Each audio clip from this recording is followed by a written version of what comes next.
AMN Drive Time is sponsored by Aishin, your trusted and reliable source for aftermarket automotive components and technology. Visit AishinAftermarket.com for more information. Bro, welcome to AMN Drive Time, sponsored by our good friends at Aishin. Good to be with you guys again. So, bro, this is our second get-together. Yep. And today we're actually in Las Vegas in the middle of April. And this is kind of a drive time on the road. And we're here for the Napa Now convention. The last time you were together as a group was 3 years ago. Yep. So you're here kind of a day into it.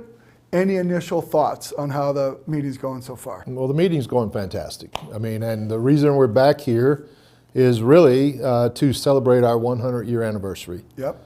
And back in 2022, when we had the meeting here, we made the commitment then that we would be back here in 3 years to celebrate our 100th, and here we are. And this year, we decided to do something a little bit different. Rather than bring all of our associates in that are Napa employees, we made it all about the customer, in particular the repair shop customer and the Napa Auto Care Centers that we serve. Yep. So it's been a great event. The venue is something like I've not seen before in the way that we have set it up. And the feedback and the vibe on the floor has just been fantastic. And we got about 8,000 people here, plus or minus? About 8,000 total. There are over 2,000 of our auto care partners here, plus their associates, and there's also about 1,000 of our Napa sales associates here, and then a number of other people that are here from various associations and whatnot. Got it. So, bro, as mentioned, we talked last year, but for about 2 years ago, you were named Group President of GPC North America, right? And then we were together in June of last year. We did a remote drive time. And at the time, you discussed your leadership philosophy that talked about 4 key tenets. You talked about vision, strategy, structure, and culture. If you could elaborate for our audience how those things are essential for business success in general and for Napa in particular.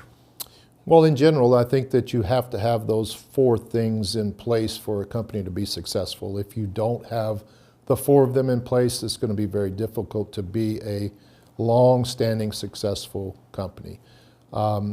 With regard to our vision, you know, we created a new vision, and that was to be the trusted provider of automotive parts and solutions. And that remains the vision. And it's very simple. There's a key word in there, trust. And that's very important in our business because we are in a relationship business in this automotive aftermarket. Yep.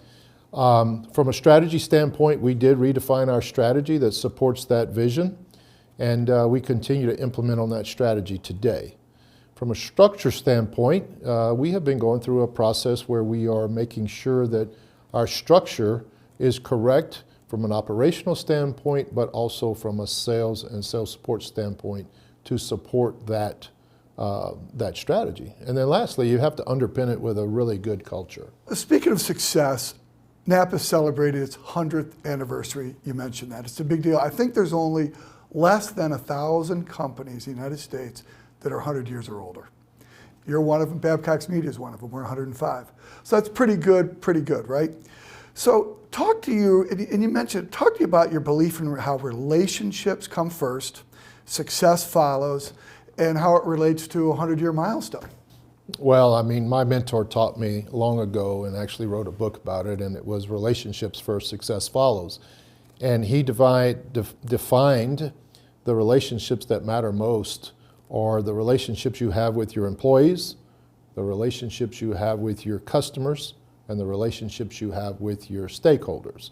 If you're a public company, it would be your shareholders. Yep. And the premise is that you have to balance those relationships equally, and if you don't, then you don't have a stable foundation to build the company on. When he passed away, he said that there was right before he passed away, he said there was one relationship he left out. And he told me that if I were to write the next book, that I needed to include it, which I may one day. And that is the relationship with your supplier partners. Because none of these things can happen without great relationships with the supplier partners. Right. And you can see on our exhibit floor here at the conference, we have a great relationship with our supplier partners. So when we think about those relationships, you know, we have to include the 4 relationships. And I think we've done a really good job of that. Yeah.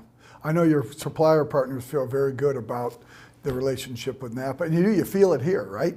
You do, You feel and we have some supplier partners here that we do have, 50-plus year relationships with. So they do stand the test of time. Yep. And that's really valuable. Sure. Many decade relationships with a lot of these folks. So, bro, how do you build a high-performance team that gives 100% every day and is void of complacency? I've heard you speak of I've heard of your ABCs, right? Yes, I do talk about that a lot. Yeah. And I think that for any successful company, you really have to look at the team members that are on the team. And what you find is the best companies have what I call A players on the team. And A players are players that just are not going to be satisfied with status quo. And to take it a step further, you have some players on the team that are C players, or you might call them average players. Yeah. And the reality is average players don't like A players, and A players don't like average players. Right. So what I try to do is I try to remove the average players and stack the team with A and B players. And when we can do that, and they have a clear understanding of what the strategy and the vision are, then you just turn them loose and they go tear it up. And, and that's what we try to do. And for me, that's the winning formula. So, it starts at the top, setting the stage, and then you just kind of work your way through the team. And over the course of the last couple of years since I've been running the company, that's kind of what we've been focused on with regard to the team, stacking the team with A players. And as a result of that, you start to get wins that you didn't anticipate. And one win builds on another win, and then another win. And I think that's how you play the game. Sure. Success breeds success, right? Yes, it does, absolutely. So you have a customer-first mindset, big Yes. time. You listen to your customers first versus closely monitoring competitors. Talk about how doing that drives value and builds the lasting relationships throughout the various relationships. Customers will tell you what they value if you listen.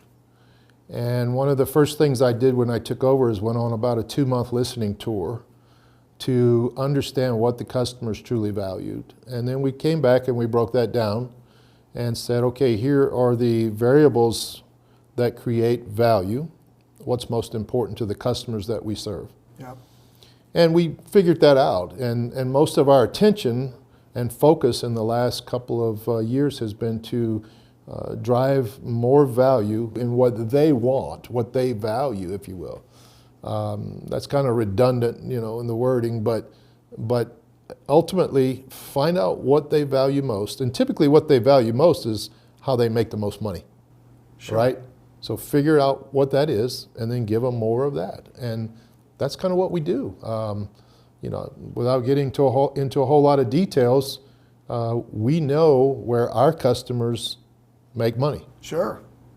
So let's do more of that to help them be more successful. I heard one of your customers say that brakes pay bills. Brakes do pay bills, no doubt about it. It's not the only thing that pays bills, though, right? Right. And understanding that and understanding what does help them pay their bills, that's the key. It's not hard. It just takes work. Sure. So a year ago, bro, we talked a lot about this in past conversations. You changed the focus to B2B versus kind of a B2C mindset. And you mentioned just recently out here, your customer is the person who throws away the box, correct, not necessarily the consumer who brings their car to the repair shop. So how has that gone so far? Is it working? Give us an update.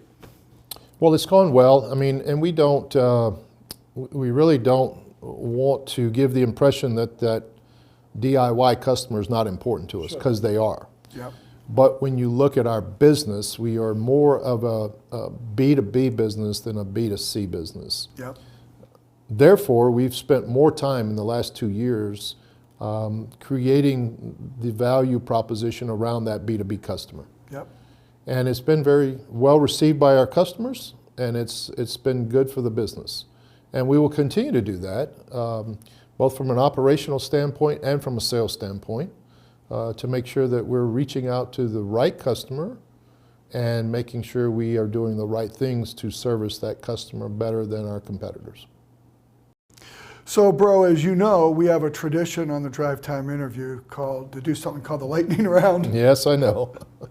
Are you ready? Let's go. Bring it on. Bring it on. All right. What's an interesting fact about you that many people wouldn't know by looking at your professional profile? That I'm more comfortable wearing jeans and boots like I am today than wearing a suit. I think they all know that. Think so? I do. Yeah, well, maybe so. No, that's true. I mean, I think this is a perfect example at the conference today. A lot of our auto care customers that are here in shorts and jeans, and they're casual and comfortable. Yep. And I told the team here, I said, we're going to dress like our customers. So it's probably one of the first times that they've had the president of Napa say, "Hey, jeans are okay." But I don't know. I just try to relate to the customer, no matter what customer it is. I like it. So if you could travel anywhere in the world, bro, that you haven't been, where would you go and why? Oh boy. You've probably been a lot of places. Yeah, but where and why? Let's see. That's a really good one, because I have had the opportunity to travel quite a bit. I don't think the where is as important as maybe the why and the who. Yeah. For me, I enjoy spending time with my family. Yep. And it really doesn't matter where we are as long as we're together. Yep. And enjoying each other, because Sure. when you're busy like I've been my entire career, I just don't get as much time with the family Sure. as what I would hope to. Right. So the where is not as important as the why. Good answer. I like it. So you list bridge builder as one of your strengths on LinkedIn. Okay.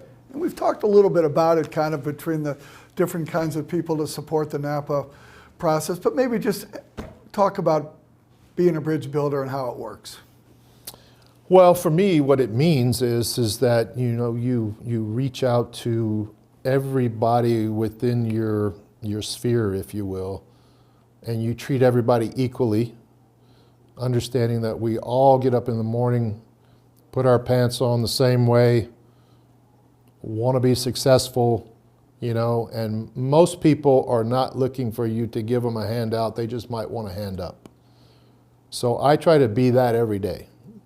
And I think that's part of what makes me approachable from just about anybody, is that, I'm just a regular guy, and they have a story just like I have a story. Right. And sometimes people just want to be heard. And if you just take a moment to listen, you build that bridge very quickly with anybody that you're conversing with. And a lot of times those bridges last a long, long time. One of the things I've heard you say is people can handle the truth. That they can. I mean, I was taught that a long time ago by a plant manager, and we were talking about some changes that we were going to make in the plant, and there was a big concern about how much information should we let out in advance. And he just pulled me aside and said, "Bro, people can handle the truth. What they can't handle is not knowing." Right. And I've always taken that on as part of my everyday operating skills, if you will, or whatever. Just tell people the truth. They'll figure a way to handle it. I think that was particularly true during COVID. Yeah. There was a lot of uncertainty during COVID. And I decided early on in COVID to give a weekly update to the employees about what was happening and what was going to happen. And that gave everybody a comfort that we're going to be okay. Yeah.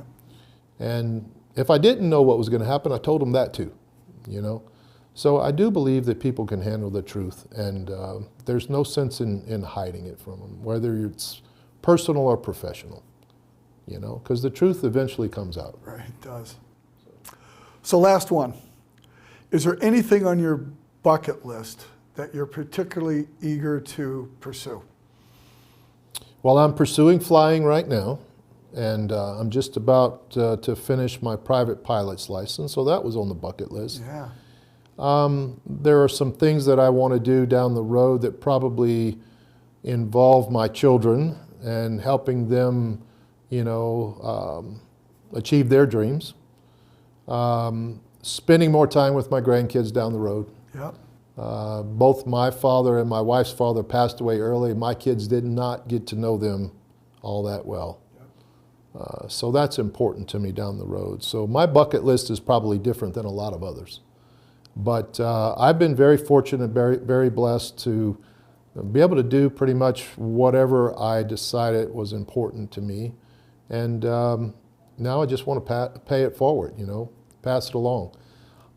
Today I find myself coaching more than managing a business. And I get a lot of joy and excitement out of that. So the more people that I can reach, whether it be within the company or even outside the company, that's fun. And that's what I hope I can continue to do for many years to come. Bro, it's great to have you on AMN Drive Time, sponsored by our friends at Isham. It's always good to see you, Bill. Thank you so much. Nice job.